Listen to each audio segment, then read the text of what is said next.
live here, and like it's just crime's out of control. Everything has gone off a cliff. And yet here we have this proposition that wants to take away everyone's voice and vote and control and power and give it straight to the leadership that is so corrupt. And no one's doing anything about it. It still hasn't changed hearts and minds. So I don't know. We don't want to give up. We don't want to throw our hands up, but I just don't know what it's going to take to change people's minds at the end of the day. Well, I think I've got an answer to that, but let me do a proper introduction for the show real quick now that everyone's here. Welcome, everybody. It is Wednesday, October the 29th, and this is America's Outpost. My name is Aaron, otherwise known as the Doge Update Guy, with my fellow hosts, the real Brett Lee and Brian Lane, and our special guest tonight, Campbell of Politically Basic. If you have not followed her yet on Instagram, YouTube, Facebook, TikTok, please take a moment to do that. And for all of us, if you haven't had a chance to follow us, we would appreciate the follow. Tonight, we're going to talk a little bit about what's going on across the country. And I wanted to follow up, Kyle, with what you just said about what is it going to take.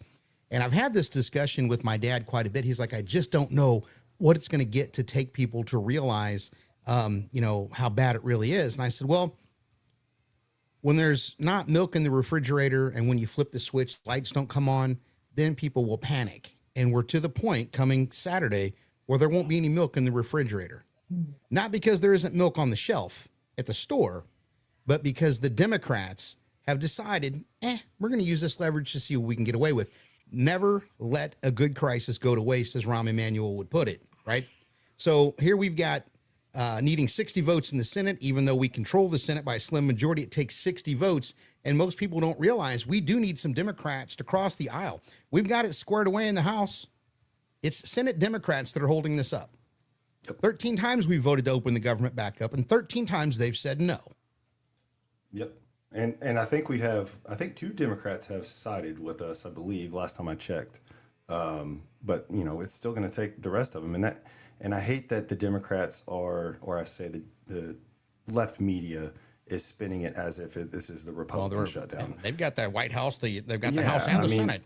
And they're betting on everybody not understanding how it works and that we need the 60 votes. So, and then you have that simple discussion with them and they're like, oh, I didn't realize that. So, education is important, people. It is, and Rush Limbaugh would call it low information voters. He coined the term decades ago, and it's the truth. Had I not became involved and interested in politics, two and a half decades ago, I would be a low information voter. Absolutely. And exactly. And that's not to say we're experts on all this. I've learned so much in the last year, just as far as the basic workings of politics. I mean, it's incredible, the stuff that we don't know, and that's almost by design. They make it convoluted so the everyday person can't figure out what they're doing behind the scenes. Yeah. It is always shocking how little people understand about our procedures, our systems, and how the government works. But it is also interesting that, Trump has not pushed the button for the nuclear option here. And I actually think he wants to see these Democrats come to the end of themselves, and he doesn't want to bail them out, right? No. He's trying to protect the American people as best he can. They're getting the military paid. They're trying to get SNAP benefits, put back in and funded. And so he's doing his best, but I just don't think at the end of the day, he wants to give them a pass here. He wants to push them past their breaking point and say, look, you've played these games before. We did this in my first term. I'm just not that president anymore. If you want to truly come negotiate, then you vote. We're going to pass this. You passed it before. It's absurd that you're not doing it now. 13 votes, they won't do it. And he says, fine, if you guys want to walk yourselves off the edge of a cliff, you go do it. We're here for the American people. We're going to do everything that we can to make sure they're taken care of, but we're not gonna bail you out this time. And as risky as the move seems to be, it will be easy to clearly delineate the line once it happens. Right. We voted to keep it open. We're not the ones keeping it closed. Your money has ran out. We didn't do it. Right. And there's nothing the news media can say about it. You were talking, Brett, about who was on the Democrat side who voted in favor of opening. We have got Democratic Senator Catherine Cortez Masto of Nevada, John Fetterman, of course, of Pennsylvania, who, by the way, I've really changed my opinion about that guy. Me too. And, what a change, man. Yeah, Senator Angus King, who caucuses with Democrats, but he is registered as an independent. So we do have some common sense out there on the other side of the aisle, but it's these hardcore leftists that are demanding trillions of our tax dollars in order to continue to fund their pet projects while we've got homeless veterans, homeless people, people going hungry, streets that need to be paved, and Brian's not getting his coffee. Oh yeah. I gotta have that. But Chime in, buddy. There's some there was some Democrats. I can't remember what it was. It was a Attorney General of North Carolina made a video today saying that there's a $6 billion fund set aside for emergency situations for food stamps to be deployed in case of a government shutdown. Right. And he accused the Trump administration of violating Congress or congressional order because they're choosing not to release that $6 billion emergency fund. Right. So if anybody knows anything about that, I'd like to hear about it. It's just another bending and twisting of things. He's making it seem like, all we got to do is just turn that switch on and all the money just starts flowing again. And it's like, we're not at that point. As dire as the left media is making it seem, there's not people starving right now. And that is what that is for. If there's a national disaster or something where there's literally people starving in the streets, like EBT hasn't even been turned off yet, so to speak. So we're not at that point where that's a justifiable reason to release all those funds. And then at the same time, they're just taking it like, Trump has told us that we're not allowed to release those funds, and they're spinning it to act like he's a dictator, which is they've been doing this whole time. So, I mean, it's a shame that they're basically playing a game of chicken with our lives and people's lives that rely on the government. And it's the Democrats are that desperate to make a point that they're willing to sacrifice that and put our people's lives at stake, if this goes on long enough. But that's the steps that they're willing to take, and it's just showing who they are. Their true colors are truly shining. And I don't feel like the government shut down because they're still taking my federal income taxes, FICA and FUTA and everything else out of the check. So it's not shut down for us. Well, you Doge guys must be appreciating this too, because here we have another opportunity to really crack the books. Yep. And we're seeing the numbers of who is getting this federal assistance, who's on SNAP, who's getting food stamps. And hasn't that been so fascinating? What an interesting study to see all these illegal immigrants or foreigners who are just kind of riding the coattails of, hardworking, tax-paying American citizens who are covering this for them. And now they're so upset because they can't, go use this and eat for free off of the backs of everybody else's hard work. Yep. How many percentage? It was like 49%. 56% of illegal immigrants are. Yeah. So like, no. They were saying that the total food stamp like resources was like, I think it was like a half or more was all going to illegal immigrants. Right. Yeah. Is that true? Like that. Yeah. No, I believe the number was of the illegal immigrants, 56% of them I think that's more accurate. Taking advantage of our system. But again, still like to your point, Kyle, it's outing a lot of people that were riding the coattails, skating under the system, taking advantage of our tax dollars.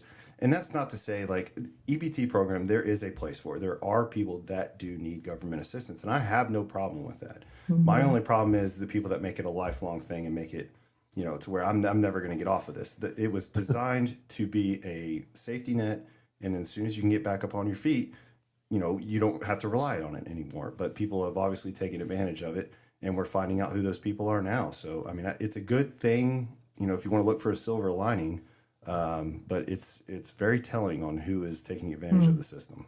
So you asked a question earlier, and I want the audience to understand. I just researched this on the fly. The short answer is yes, there is a contingency reserve for SNAP. What it is, federal law provides a SNAP contingency reserve that USDA can draw on when regular appropriations are inadequate, often cited as $5 to $6 billion in recent years. It's meant to help cover short-term funding gaps or spikes in need. How it's been used, it was used in the 2018-2019 shutdown. USDA kept SNAP going by issuing February benefits early, so on and so forth. It says what's happening now is USDA says it will not use the contingency fund for November benefits during the current shutdown, arguing the fund is for disasters and to supplement appropriations, not to replace them entirely. Several states and advocates dispute and have sued to force USDA to use the funds. The bottom line, the emergency contingency fund does exist, but whether USDA taps it during a shutdown is a legal and policy fight, and that contingency fund wouldn't fully cover a whole month of national STAT benefits on its own. We have to open the government back up. If they had to use it and it bought people a week and the government opened that back up, great. That's probably would be the smart thing to do. But what's it gonna? It's gonna run out in a week. Well, that's it. It'll be gone, and it won't help anyone. And this is a Right. this is a Band-Aid on a severed limb, right? This isn't. It's Right. gonna be. It's not what it's meant for. And again, you're helping extend these Democrats in this for show nonsense, horrifying leadership that puts all of their constituents' lives and well-beings and health at risk while they get up there and have their little performative circus.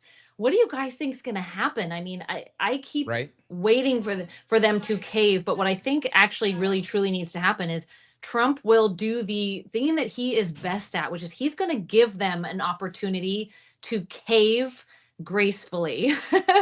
and I'm just waiting for it. It's like, give them the window, give them the opportunity just to wrap this up, because it's getting to a really concerning length of time here, and they're so stubborn, they're so in their bubble, and I'm getting really worried about it. But it's like, hey guys, it's time. And when we talk about what they're trying to accomplish here, I think they're just literally serving the desires and whims of donors, and just people can't suffer through this for this long. How long's it been? I know they've had 13 votes, but what's it been, a month? At least A month on Saturday, right? Yeah. And we need to remind people they voted on these CRs in the past when Biden was in office. So for them to say they're standing their ground, some moral obligation to ensure proper funding of Obamacare subsidies, which, by the way, the sunset provision on those was put in place by the Democrats, not the Republicans, but people don't understand that because they don't research it. So weird, right? Well, go ahead, Brian. No, Brian, go ahead. I was just going to say it's clever how these politicians spin for their people. They're constantly spinning. So like I caught that today, just scrolling through social media. They put it comes into my feed. I'm watching it. And I'm like, it makes me think, well, is this true? So I was going to bring that tonight anyways, but so when you look a little deeper, and if people did that, which most people don't, then people would have some resolution and understand what's really going on. I mean, I think it was Jake Tapper who got in on some of the action, was like, look, dude, it's the Democrats that are holding this up. I'm surprised he didn't lose his job. Right. So amongst many other things, reasons why he should lose his job. But these people, these people who do not know how to, actually look beyond the scroll and go look at the government websites and things like that. Like me, I had to ask somebody what's going on with this. They don't even ask. They're just like, this is messed up. Well, it's that confirmation bias. They're looking for what they want to see, and as soon as they see it, they don't look any further. I think it's like the far left. It's got to be the far left holding this thing up, man. Yeah, exactly. But I mean, it's also telling too that people like Jake Tapper are starting to be like, all right, guys, we've made our point. It's time to move on from this. It's so if people on your team are saying that, like, all right, guys, let's go, let's move this on, then obviously they have no footing to push this down the road like they're trying to. And they don't even care about the kids, bro. Like, I don't even care about the look. Never mind. I was going to say something really. I don't even care about that young lady. Yeah. No, Brian, you're going to say it or not? Come on, Brian. I will say a name this way. I'll be like, oh, hey, LaQuisha. But like I don't care about people who are taking advantage of the system, whether it's Trailer Trash Tammy or LaQuita or whatever I want to name up. But like those people, I do care about the kids though, getting food and stuff like that. But they're born into that. They don't have a choice. Yeah, dude. Good Lord. And it's well, sad they'll use those as political pawns and game pieces, but it's the way they're supposed to be robbing us on November 1st. So, white people beware. Right. Well, I told my daughter she needs to be hyper vigilant when she goes out. I said, because things could get unhinged rather quickly, just because it's a very emotional topic, right? I mean, who wants their, who wants their kid to starve? Nobody. I don't care who you are. Well, and then also people got to realize too that, BLM riots were a perfect example. People are looking for an excuse. Yes. Look at how easy it is. It is a small minority, but they are looking for an excuse to cause havoc, go rob, go steal, go do whatever. Yeah. So, keep your head on a swivel. And it's not one, particular group of people or race or something like that. Right. It's all It's those a bunch of idiots. There's tons of disaffected people just looking for a reason to start trouble. So 100%. And it definitely affects those impoverished communities. And so Absolutely. and it's funny how the algorithm likes to just put it in your face. Right. Like, it's like, oh yeah. And it's so Well, perfect at what it does, so. And the videos I sent you last night, Brett, the lady sitting in her car, and I mistakenly called it it's a Coach bag. I think I called it a Gucci, but all the women were correcting me. Like, well, it's really a Coach. But, dare you. But You we didn't get the ask point. me. I can't believe it. I'm We should sorry. have gotten I'll have to get with you confirmation from next Kyle. time. Jeez, what am But, I even here for, you guys? Right. I see if I can add this in here. Let's see if I can Instagram. All right, I'm going to share this with everybody real quick, and I'm going to turn on the audio. Now here is yours. Rewind this. Whether or not you take it, they call that shit free will. I call that shit eminent domain. Wow. You know what I'm saying? One thing I learned from the white men: take it. Hey now, take it. I don't give a fuck who's already sitting there. I don't give a fuck if your land was already established. It's mine now, and I want it. Hi, you guys. I'm out of the store. There's the bag I messed up. That's So Coach. The Gucci bag. they wanted $7 for this. Mind you, I don't have food stamps anymore. They cut me off. So I only had $22 left in food stamps. So this is what I stole. Okay. Just They says wanted it. $9 for this. I said, oh, I don't got $9. Then they wanted $2 for this.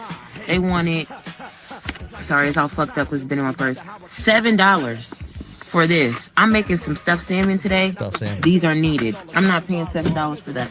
Okay. Let me show you. So anyway, you get the idea. She had short ribs stuffed in her bag. She says, make sure you tear off the label because that's where the RFID security tag is. And she's like, you think I just got one? I just hate I hate how they serve these videos up on and it's just, bro, who's ever controlling this shit is doing a fine and dandy job at creating the And what I can't understand cultural with these people, whatever cultural divide. division. It's like, what I can't understand is these people posting their crimes online. They right? get caught sometimes. You see those people who get arrested, they get fired from their job. and But then they're they go, "I posting didn't on do anything." TikTok. They're like, look what I just stole. But first things first, this is the most important comment I can make of this entire show. That was a Coach bag, Sorry. Aaron. It's about Wow. a He won't tenth of make the that cost of a mistake ever Gucci, but again. Yeah. but not cheap. I'll tell you that. Not cheap. And also the stuff she stole, that's some good stuff. That's some Boursin cheese. She's got some Yeah. treats in there. But I think the At most least it wasn't important thing that candy. she's saying was that she was making excuses for herself Yes. of why she was justified in stealing that, and that if you're stealing from a white man, if you're if you whatever the white man has done to you, if you're stealing food or land or anything on that spectrum, it's okay. And I am worried about Saturday because that's Yeah. going to be a repeat of what happened in 2020, especially in places like Minneapolis or Los Angeles saw this. The city was so overwhelmed by the theft and the chaos and the mayhem and the break-ins and the assaults and whatever. There's no way even a force like LAPD can come against that and handle that. And so it's true. We do need to be careful, and it just has a horrible ripple effect. I got to tell you, you might have this day of like the purge, right? Like everybody's just going to be lawless and not care, and the police can't handle it. But the ripple effect is that all those family-run businesses shut down. People are hurt. There is no justice. People who serve in the capacity of like being a police officer or an EMT, they're law enforcement, they're first responders, the ones who do get attacked and beat and lit on fire when they show up to help, that's their Right. entire job. They're out. Like if you Yeah. go and you look at what happened during 2020 in Minneapolis, that police station shut down. That's how Yeah. bad it was. Like they just couldn't handle it. And now we have bigger problems beyond just people thinking that they are allowed to act like this, or they are deserving, or they're owed something. And it's a really scary mindset and narrative. And so I hope that we can, through this kind of discussion and through education about why we don't do that and why that's bad and why that ends up hurting people just like that woman. No. in the long run, right? It's why Right, it will right. come back and hurt her and make her life worse. She'll never get to Gucci. She's stuck with the Coach bag That's what I'm saying. Oh no. in the end. And so we got to keep doing what we're doing. And also, just if you're going to get Coach, get a cuter one than that. That's all I'm going to Seriously, say. that's Yeah, what that's I the was thinking basic as soon as Coach. I saw it.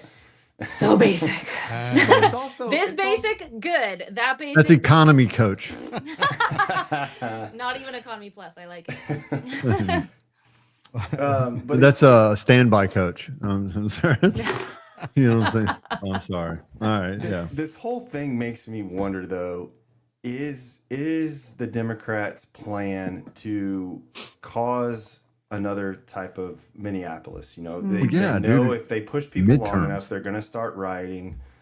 So that way they can turn around and pin it on Trump. No matter if they were at fault or not, people's memory is super short. So they can go, hey, remember back in 2025 when the riots happened because Trump shut down the government, and nobody's going to look any further than that. So, and it's sad that the Democrats will use that as a ploy to better themselves or further advance their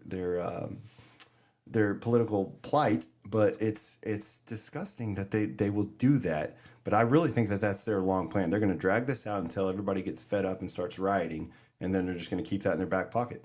The flip side of that. Oh, go ahead, Brian. No, I was just gonna, dude. They have no. It's not even about memory. It's they have no frontal lobe to actually go look and study. So they're just kind of like the cattle, they're just being herded along. That's and it sucks because, man. Well, I think they're going to take it right down to the wire and then cave and then say we had to give in because we're the compassionate Democrats and we needed to make sure that the kids were fed. But by the way, your health insurance is going to go up and it's not our fault. And they're as many of the politicians on that side of the aisle are dumb. Their strategists aren't completely stupid. I mean, they've managed to stay in power for a really long time. So take it down to the wire. And then when you do cave, which you don't want to do, you'll claim you're doing it for the good of the American people. And again, we'll go back to that low information voter who doesn't scratch below the surface to look at what the real details are because they're not watching us. They're not watching us. That's right. Tell all your friends. Yeah, tell all your friends. And I think that's what's going to happen. They won't let it go on too much longer. They will come in as the white knight pretending to save the day, which is fine. Because then I think that the president will just ratchet up the information even more. I have never seen the country so alive politically as I've seen it now. No, and exactly. more and more people are waking up and going, wait a minute, this doesn't make sense. Well, and then more people, with the information age we have right now, people are able to, I mean, even with Chat GPT, you could just ask it, what does this mean? I mean, I've done it plenty of times. Hey, what is this situation? How does this work in the government? And it will explain it to you. So I think a lot of people are waking up to that and finally realizing that, like, look, the wool has been pulled over our eyes for decades, our entire lives. I know for me personally. So it's good to see people waking up. Now what we do with that is a whole nother story. So you're going to have that, dichotomy like we have right now between the left and the right. But hopefully people will realize that it's all a game and we just got to come together as a country. Yeah. And you can see through the charade when you start to get more and more savvy about this whole game. Right. So I think Schumer is a sacrificial lamb. I think they have cued and teed him up. It's too easy to say Schumer shut down, right? But they've known all along, they are phasing him out. He is not the future of the party. They're going to let it all rest on him. And when they do have to cave, he'll be the one that, gets everything gets pinned on him. But I love also that everyone's so engaged, but I worry a lot about political fatigue and just this news cycle fatigue on people. And I think that that's why we're seeing some of these special election turnouts be so low, as people are they're kind of giving up. It's awful to watch people like JB Pritzker, people like Chuck Schumer, just be so for themselves and reject and ignore what the people want. And so I do hope people are encouraged by what's happening, by the awakening that's happening, and that they do stick with it. Keep taking it in doses that you can survive and you can deal with, and keep educating yourself. Because I do think that is what our future is they're gonna keep getting more fringe, more ridiculous, more outrageous, more performative. And when it goes badly for them, they're just going to pick somebody who's got the lowest polling in their party, make them take all the heat, and then move them along and keep on trucking. And they're not going to learn from what they're doing. No, they won't. I agree. Someone will be the sacrificial lamb.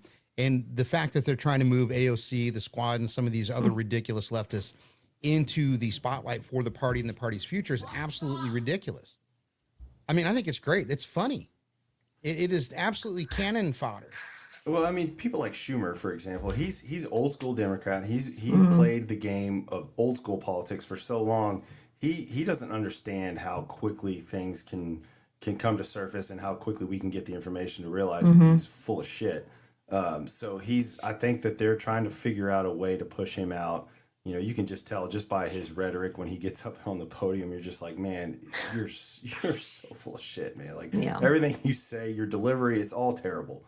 But I think they're trying to transition into the newer faces, unfortunately, like AOC and those people that understand how social media works and the information age that we're in now. Whether it will work for them, I doubt. But I think you're seeing that kind of transition on the left for sure. I think that's literally the only thing AOC understands. She is not a well-educated human. And how to do on how things work, what our system is, our branches of government, how our electoral college works, why we're a republic, any of that. But she understands social media, so we'll see how far that wave carries her. Well, and that being said, the power of social media to sway and influence people is absolutely one of the most effective tools out there. I mean, we're using it. Yeah. I mean, where else in any other point in time can you have your own television show? We have our own television show right now. Absolutely. Right. It's really good technology. too. We got 4 things in a box. It's really good. We have effects. It's free, you know, and we have the potential to go worldwide. Did you say 4 things? 4 things in a box. 4 windows, 4 people in the box, right? I know that's not the technical term, Brian, and you know all that, but you know. But it's the What do you call this, Brian? What do you call it? A 4 square? What is it? 4 things. I mean, you call it a template. I mean, I don't know. Yeah, but like, big he said words, 4 things. Fancy words. He said 4 things in a box, and all I thought about was like 1. There we go. See? Look at that. Don't see that on CNN, do you? That's right. I feel like we could really Brady Bunch this up right now. Like I can look at you and I can look at you. We can turn it into a long show. And we're so off track right now. Yeah, world. Dude, this is my kind of podcast. Yeah, right. Well, this is a great point. This is why social media is becoming so popular, is because it's natural conversation between people who are for the most part on the same level, and we're just trying to understand how all this works, and we're taking information from people in our comments and bouncing ideas off of each other. It's the way things work now, because nobody's watching legacy media. No, they're dead. Right. But, because we want to report on things like aide to Democrat governor busted having cocaine shipped to the office. A senior aide to Massachusetts Governor Maura Healey has been arrested in a cocaine trafficking operation that appears to have been run, at least in part, out of a state government office building. Nothing like our tax dollars hard at work. These guys being paid to run cocaine. According to court filings, 45-year-old Lamar Cook, a top aide to Governor Healey's administration, was charged with trafficking cocaine after investigators discovered packages of drugs being delivered to Hotel UMass and the Springfield State Office Building. Federal authorities say that Cook was involved in a distribution scheme that used government addresses as drop points, including one tied directly to the governor's executive office. God. You can just see how this went down, right? Be a Democrat, right? Oh, yeah. No. It's like, hey, do you want this aide? They've had really good Hill experience. They've worked in other offices. Or do you want Lamar, the coke dealer? And it's like, I want Lamar. Get Lamar. Well, straight to the office. What? We don't even have to do anything. Sounds like help us. I mean, if you're a Democrat, I mean, you got to do some kind of drugs to keep going. That's true. But that's the whole point, Brian, is like it didn't even help with the policies coming out of what is this, Massachusetts? Right? No. Oh, bro, Maryland? I figure if you're doing cocaine, you're at least getting some work done. Well, or it's entertaining. It is a hell of a drug, according to Rick James. There have been a lot of rumors flying that, California's governor, Gavin Newsom, is on something, because every time he comes in front of a camera, he's always sniffing, and we've got a lot of nose twitching and touching, and he sways and his eyes are pink. I don't know. I'm the last person to ask about what someone acts like or operates like when they're on drugs, but it's not normal. He does not look like a normally functioning person who just had 3 cups of coffee. He's and I can attest, I drink multiple cups of coffee a day, but that's my baseline. So like it's, when I look at Newsom, I was just seeing him doing an interview, caring about the kids and talking about how this is so terrible, but he's so convincing. Like when he's on there and you're listening to him for me, and I'm like, dude, is there more to this guy than when he was my governor when I lived in California? No. And you start listening to him, and if I'm feeling like that, even though my frontal lobe kicks in like within 5 seconds, but if I'm feeling that, I can only imagine how he appeals to the everyday low info voter. As you said, that was the word I was looking for the other day. And so it's crazy because all you have to do is just appeal emotionally to people, and that's what the Democrats are so good at: emotional appeal, not logic. And you know, I hate giving Newsom any kind of credit, but he's a smooth talker. He knows how to play the game. He knows how to. Like, there was a news conference where somebody called him out. She was trying to get information from one of his offices, and she couldn't get information about the building, probably about spending 1.6 yes, on the new building by the Capitol. Exactly. So she tried to pin him down on that, and he so eloquently spun that around and turned it back on her. And it was just like, dude, you are a snake, but man, you are a word wizard. Like he is so smooth on how he does it, and it's just like he's polished. He's a politician. It's the dark side of the Force. It's the Jedi mind trick. I want to know about the building. You don't need when to know he does about the this, building. that's when he's I don't using need the to know about the Jedi. building. Yeah. When he's doing this, that's when he's working with the Force. There you go. know, so No, it's speak- true, but when we do media training for candidates, we work in 2 lanes. One lane is the credibility side. What's your experience? What do you know? How are you going to come across and tell voters that you know how to do this job effectively? How credible are you? The other side is the likability factor. Do people like you? Do they resonate with you? Can they relate to you? Do they want you to be in this position because they just at the end of the day like you? This is why Hillary Clinton lost. It's why Kamala Harris lost. Yes. We just plain didn't like them. But over the years, you can map out, you can take a candidate and you can rate them each. This is how we determine who's going to win an election. You give them a 1 to 10 rating on the credibility. You give them a 1 to 10 rating on the likability. You combine the score, you match them up, and every single time you'll know your winner. The problem is, over the years, the trend has become that people are valuing the likability more than the credibility. Right. And we see that in someone like a Gavin Newsom, and that is what is terrifying. Everything that you guys are saying is spot on, and it's so concerned. He has the worst record.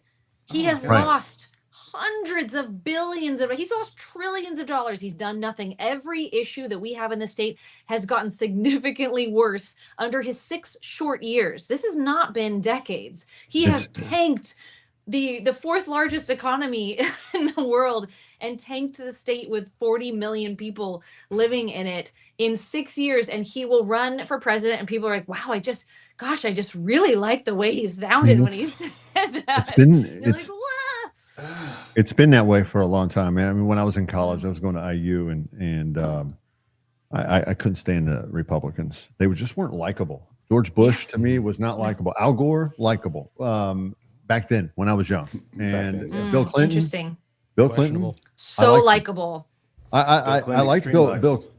Dude, Bill Clinton was. I'm like, oh yeah, he's getting girls, and because I'm a dude, right? So I'm like, and if you're married to Hillary, I mean, it's whatever. And the point is like, I don't believe that way. I've been saved. Jesus is my Lord now. There you go. And I'm sober.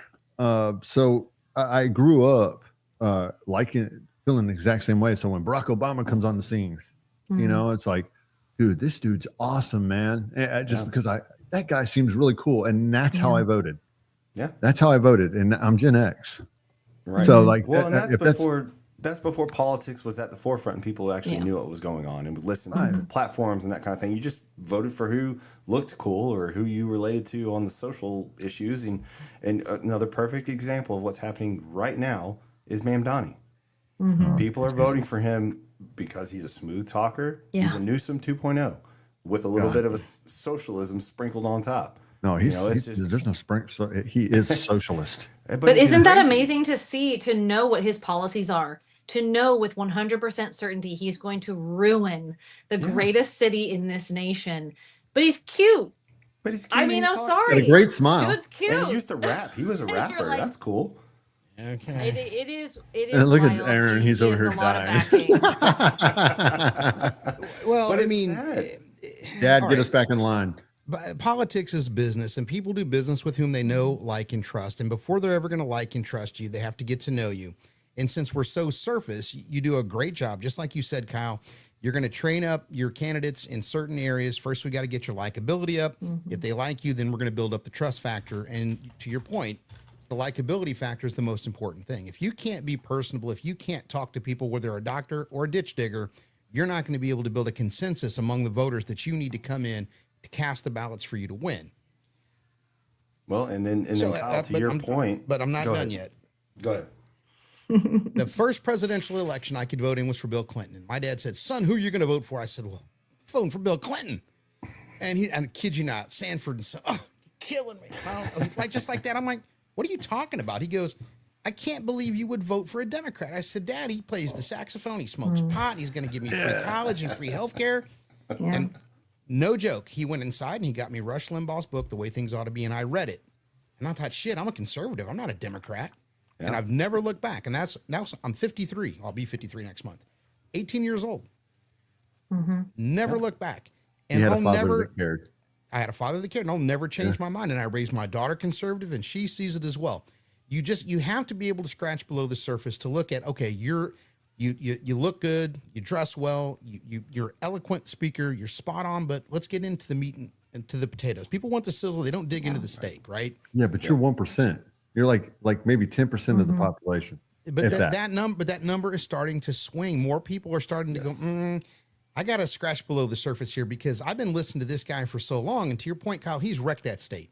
He's absolutely demolished it. In record time. In record time, right? I mean, and it's the crimes they have committed. Who's the actor, the guy that's been running around exposing all the bull nonsense? Spencer Pratt. Spencer Pratt, man. It's almost like he's got all the evidence these guys ought to be thrown in jail right now just because. And he's got an uphill battle, but he's at least been able to get out there and expose the truth for what it is. You know, Fire Raid raised what, $100 million, and what, a buck 50's made it to the people, $1.50 maybe. Between Fire Raid and his high-speed rail, I mean, Jesus Christ. Oh, and you know what's interesting is you guys are making every logical, intelligent argument right now. And here's the problem. The problem is, while they have been destroying the state, they have been putting regulations and legislation in place to protect them from doing prosecution. This. Okay, yes, from anyone looking into where the money has gone, into checking them. It's such a super majority over here. They are completely insulated. And so, yeah, it is frustrating. And I get the comments all the time. I do a lot of videos about what's going on in California, and people say the same thing over and over. Why in the world are you morons still voting for the Democrats? And it's like, we're not trying to. And so there's a lot of question over our election integrity, but I just truly have come to the place, you guys, where it's like people are just, they're going to vote against something no matter what the thing that vote goes toward is for. Right. It's just, we've come to that place, and it's really heartbreaking because that's not our civic duty and our civic responsibility. We are supposed to raise up good leadership who wants to represent the people and serve the people. And we have the upside down opposite of that right now. And people are going to keep it in because he opposes Trump. And it's just, and so I don't have a ton of hope for this state, but New York can be saved. And here's what I really think is going on with this Zohran Mamdani. People know, you can tell people all day long socialism doesn't work. You can give them example after example, but they will still say to you at the end of the day, well, we've never really tried it here in the United States. This guy's saying we're going to get everything for free, and it's just too tempting for some people. And I think at the end of the day, they just want to try it. They just want to see, and they don't realize how bad and how terrifying and frightening and awful things are about to get for them. But I think they're going to do it. It seems like they're going to do it. Yeah. Yeah. And it's going to happen quick, and they're going to get their answer really quickly. I don't understand why that one dude, why don't that dude from the Guardian Angels, I keep forgetting his name. Curtis Lewa. Yeah, why didn't he drop out and let Cuomo get those extra? That's the difference. Because you've got a split right down the middle as far as who's picking Cuomo, who's picking Slewa. Yeah, well, let's look. Yeah, I'm gonna go look in Polymarket right now and see what the swing is. If he Polymarket and Kalshi are like 90% mom. 90% right now. Because if you look at the betting markets, what's his name? Silva. So what are you saying? Sliwa, SLIWA. What's he polling at, Aaron? I would love to see. He's his got the polling numbers. percentage. He's the difference between them I know. being neck and neck. That's it. I think Sliwa and Cuomo are both single Oh digits. my God. What is it? Say it. Say it out 89% loud. chance. Zoran Mamdani. 89%. But what's the- Cuomo's 10% down 2, and Mamdani's up 2. And Yeah, but- poly market usually isn't wrong. Yeah. What? So What? like, Do you have any polling what's in the- not the yeah, what's the markets? Do you have the split? polling numbers? Yeah, give me a minute and I'll find some. Okay. That is interesting. I think, Brian, that's what you're trying to get at too, is Yeah. if Siwa did drop out, would that make a closer neck and neck race? I think I it don't would even think it would make if a you endorse difference. Cuomo. I mean, at this point, you want to save America, so it's not I about. mean, you got to do something. Yeah, you got to make a move. He yeah. can't An see it. interest- He cannot get outside of his own egotistical. His team is saying, "No, you have a chance. You have a shot." no, It's like, you don't. wake up, people. What Yeah. are you saying? Neither All right. you nor Cuomo has a chance. Right. Now, this is Quinnipiac because it's what popped up first, but NYC mayor's race, this is 7 hours old. Mamdani, 43, Cuomo 33, Sliwa, 14, undecided 6. Oh my gosh. I That's have a more little closer than I more. thought. I have a little more optimism than you guys. I think that some of the ads that have been run, especially by Cuomo's camp, the one that was the AI generated ad, probably the best political ad I've ever seen. If you haven't watched it, go. Try I'm to find actually it. rooting for Cuomo in this race. I mean, I'm not gonna. Never obviously thought I can't- would say that. But yeah. Let's go. Hey, you're the lesser of two evils, that's for sure. So Yeah, it's gonna be down to the wire for sure. So that's Quinnipiac. At We'll what have to point check in on our it in a politics are we going to be where we don't have to vote between the lesser of two evils? No, Well, but- this is it. And you said it, Brett, Jesus because comes here's back. the issue. The issue is that the party did not put forward a decent candidate. So I Yes. put that back on them. The fact that we are trying to convince people to vote for Andrew Cuomo, God. that hurts my heart. Yes. Okay. This is just discouraging all the way around, because let's say he does pull off a win. They figure out how to get Siwa to drop. Cuomo edges it out. People come to their senses, or they're not sure, so they stay home, and he edges out. Then we have a guy who really did a lot of harm to a lot of people during the pandemic, in this city and in that state, and that presents its own set of challenges that I don't think people have quite wrapped their brains around. So Yeah. I'm just sad for New York all the way around. I got to tell you. Yeah, but like, Yeah. do you think he might have learned a little bit? Like, it seems like, I don't I mean, think so. I think he's you don't just a think so? career Like, politician. I just think he just I was, hope he bit so, off like, as governor. I think he just bit off more than he could chew. Now, I'm not making excuses for his bad policy. So that's not what I'm Right. doing. I'm just saying some people get a job that they're not qualified for, you know? And it's like, dude, pay attention. And they're like single task oriented people yeah. and they're not project managers. And We'll being a see. governor is like a massive project manager. We're Well, gonna look at find his out here brother, soon right? enough. Look Yeah. at Andrew Cuomo's brother, who was so entrenched at CNN Mhm. and Mhm. really was drinking the Kool-Aid. He has started to come around and Mhm. exposed himself to a little bit more truth. And Yeah. maybe there is hope for him, and I'm just being too cynical, but obviously we hold on to that hope, and we pray that when Yeah. people have seen how close they got to total disaster and destruction, that will influence them. But gosh. Well, here's my question to you, Kyle. Do you think that is him actually seeing the light, so to speak, or is that little self-preservation? Oh, definitely. No. Self-preservation. It really is, but also you have to understand what he's coming out of, right? When you're at a place like that, you don't have the freedom to question or think independently necessarily, right? Right. That's That's a like good that's point. your bread and butter. You're locked in. You're loyal, right? Okay, Right. so we can Yeah, find that's some your good in job. there. Yeah. Sure. And when you go out on your own, that's a lot of that's baked in, but I love seeing people kind of start to question, start to ask, Mhm. and it will take time. I think he will get better and better. It's Chris, right? Chris Cuomo. Chris. I have hope for him, truly. It's like a John Fetterman situation. People who have that ability to employ those critical thinking skills and make decisions for themselves independently.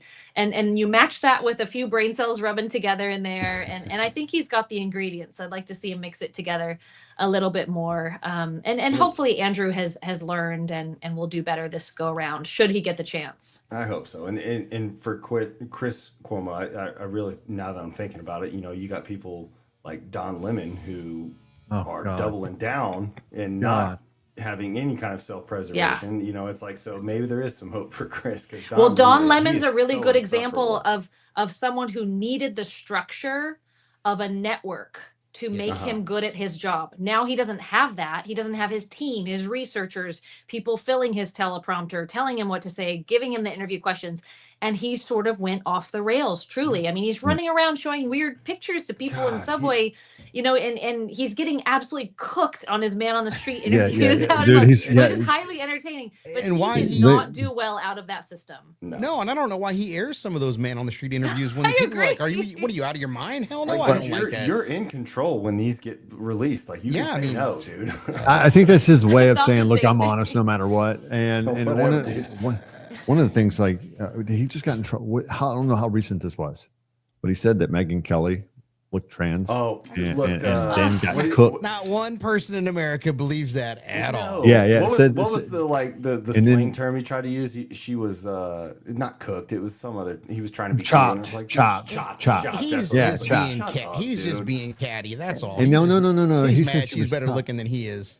Yeah, and then he got in trouble with his own people. He doesn't know what he's doing because, like, he can't even stay to the narrative that his people are telling him. Like, he said, well, she looks chopped, which means ugly, and then says, well, she looks trans, and then put them together, and now the trans community is like, screw you, because he's okay. She is neither of those things. Yeah, I 100%. always find it highly interesting stupid. when men are threatened by these strong, intelligent women. And Megyn Kelly is the epitome.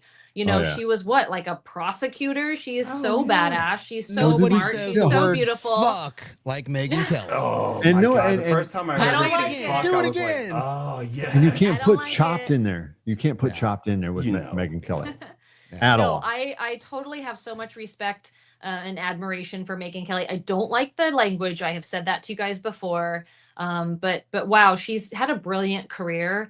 And no, sorry, Don Lemon, you're the absolute worst. Like, don't start going after she's terrible. successful women because you can't do it. Perfect example between Megyn Kelly and Don Lemon, who has thrived outside of their network support. Not Right, Case right. closed. Not You know that what? good. Yeah. Don Lemon back in the day, like 2014, 20 something around there, was like given the business, like would say some stuff like, dude, pull your pants up and all. You've seen those videos circulating. Yeah. What happened to that dude? He got the booster, the triple, I don't know. He picked a line and he's towing it and he's not giving up. But I think to Kyle's point, a lot of these talking heads are simply that, talking heads. They don't have any substance to them. They're highly polished. Queens. They're teleprompter queens and kings. I agree with you 100%. And for those that have been on the news in positions of perceived authority and power, including politicians, the last thing they want to do is get a real job. Yeah. Because they're, those folks that work in New York, they don't drive cars to work. Cars come pick them up and take them to work. Yeah. I wonder, They're Aaron, catered to. I wonder, Aaron, if like he doesn't have to all he has to do is keep doing the talking points because he has a built-in audience from CNN. Yes. And that somebody's funding him from the behind the scenes, so he doesn't really care as long as he's putting out this content. You know what I'm saying? As long as he's hitting his quota of content, whatever that is. Yeah. Probably But he could go out there and be an honest Democrat and not look like a dummy and probably perform much, much better with his audience just because he does know how to act on camera. He knows how to speak. Right. And if he just would not be so silly and, those catty comments at Megyn Kelly, what did that accomplish? Now, unless that's what his audience really wants. Clickbait, rage bait. That's all it is. Well, it's a fascinating study, though, because I'm not sure any Democrat currently knows what the party talking points are. So could they actually go out there and represent the party when they're so fractured and disorganized and chaotic? Maybe that's why it's not going well, is because none of them are really actually sure what they stand for or what they're about. Division and hate. Point. I mean, you want to create order out of chaos, and how do you get people stirred up? You have to use emotional language that invokes a response that gets people to think illogically and more emotionally. And next thing you know, we're going at each other's throats when really we could have sat down and said, well, I like this and you like that, and we can agree to disagree. And maybe you won this discussion, maybe I get to win the next one, and on down the road we go. Maybe a little bit off put because you didn't get your way. But right now, people, they're not off put, they're pissed off, and they don't even know why they're mad in most cases. Yeah. And then the Democrats are pushing, they just want to invoke emotional response. They don't have a platform at which to operate from. They just say, let's just get them emotional. And then you see people like Don Lemon, he's just going to say something to make people respond, but it has no foundation in what the Democrat platform or trajectory is. He just wants people to react. You know, and I kind of see that on X, you know, because these people are, I mean, the right, when it comes to any leftist or Democratic person posting on X, they just shred them, you know, like immediately they post. And so, you know, they're not looking and they're just triggering. That's what they're doing. They're getting that algorithm up, triggering, like, look, we're fighting the free fight. And the right, you know, they just play right into it every time, and it just. Do you know what I stuff. loved? Can I tell you what I loved to that point, Brian? Yeah. Hillary Clinton commenting on Trump remodeling the East Wing, my God. and everyone who just the best comebacks of all time. Hillary Clinton is the last person who should be talking about what goes down at the White House. Lady, take a seat. Take a Oh my seat. God. Sit this We'll one see out, what say- sweetheart. You say something bad about the administration, they're going to say it was because your mom did it. Ooh, yeah, that was classic. Caroline, love it. Yeah, your mama. Mom. Oh my God. I What mean, a when we great- can tell what mom a jokes and that's a great- comeback, that's fantastic. And it worked. And it worked beautifully. And oh man, kudos to her for pulling that one out of the books from the 1990s. I loved it. Dude, I Yeah. still use that What one a to boss. this day. So Kyle, one thing I wanted to ask you about, because you're on the front lines out in California, so you see kind of what's going on with Gavin Newsom and all this BS. So do you think that California is more or less a litmus test of what is to come Yeah. in the entire U.S., as like you see right now with London, for example, and all that stuff in Europe? Do you see that is kind of what's happening through California as the portal, if you will? Well, we usually see things in the UK before we see them here in the United States. And Right. in the United States, we usually see things in California before we see them in every other state. Right. You know, call it litmus test, call it bellwether. But what's happening is that we are going through one of the most entrenched times of corruption that is only going to be broken apart by new government leadership, by new gubernatorial leadership. That is the literal only thing that is going to fix this. No amount of lawsuits are going to upend this legislation and these laws that he has signed into being. The California State Supreme Court has 7 members on it. They like to say that like 5 are Democrat, 1 is centrist, and 1 is Republican. I think about 6.5 of those 7 are Democrat. So any lawsuit that comes up to them, they either squash it, they don't hear it, they punt it. You know, Prop 50 is being challenged and they're going to hear it 2 days after the election. So you can Does understand that make how sense? Yeah. sure how much they have set in place these protections to accomplish what they want. And it starts at the top and it stops at the top. And the only way that will change is a regime change, and that is next November, if we can survive, truly, if we can make it a year and then to that next January and get someone else in who is not someone who has been brought up under the Gavin Newsom School of Political Leadership. You know, and that's the only thing that's going to save us. And yes, this will happen in other states, because look at the finger pointing going on right now for this redistricting. That same thing will happen. Yes. And they'll say, well, California did it, so we can do it. And they'll use the Right. excuse. Do you think that there might be a succession threat? Like if like from California, like, okay, you're making us do this. You know what? No. No, you don't A think lot of people have said that, you know, we'll secede or we'll split into 2. There's this new California or new Yeah, I've majority seen that. plan to split. You know, I am not opposed to becoming a North and a South, because at least South would become more red and North would become more blue, and that would give us an option. I just don't think it's going to happen truly at the end of the day. I don't see it. I think we have a good shot at getting someone solid who really truly loves this state and would serve the people. Somebody like a Steve Hilton, who is a highly intelligent individual, to get in there and change things. He knows how to get things changed. And once that happens, we don't need to talk about those.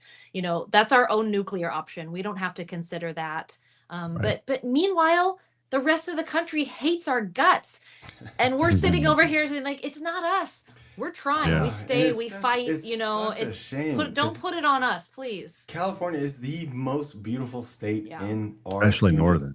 Oh Yeah. my gosh. Even Southern San Diego. I love San Diego. I used to live in San Yeah. Diego and Oh LA. my gosh. And I live in Texas. San Diego is like, having so many. San Diego used to be, a lot redder, and now a lot of our more fringe progressive issues are coming out of San Diego. It's really heartbreaking to see. Man, that's a shame. It's Well, pray for us. I know, Yeah. seriously. It's like, Lord. and I really hope that we can recover from what Gavin Newsom has done. And you being on the forefront, you're doing a hell of a job, at least letting people know what's going on. So Thank you. keep it up. Yeah, I'm gonna stay. I'm gonna stay and fight. When this AB 495, which is this, you can show up at a school and take That's medical and crazy. educational custody of a kid. When Newsom signed that, we had Pastor Jack Hibbs and others saying, you have to get out, you have to move. And we just a group of us just committed. We said we're gonna stay and fight, to the bitter end here, because this is our home.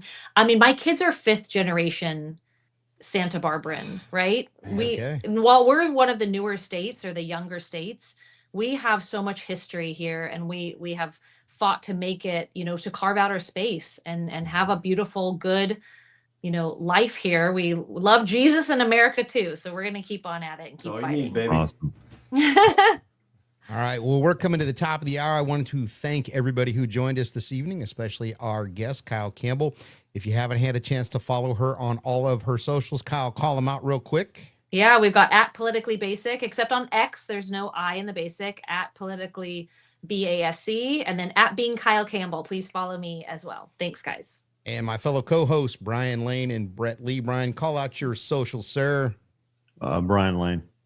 With any Across, all the platforms. All of the platforms. I am at Doge Official. You can see it on my little name tag under there, and at Real Brett Lee. And I think that's pretty much all I got. All right. And I am AA Ron, the Doge Update Guy. Please, if you haven't had a chance to follow me, do the same. I'm at Doge Update Guy on all of the socials as well. We'll see you next week. Same time, same channel. And we look forward to talking to you. And thanks for joining us. Have a good night. Thanks, All guys.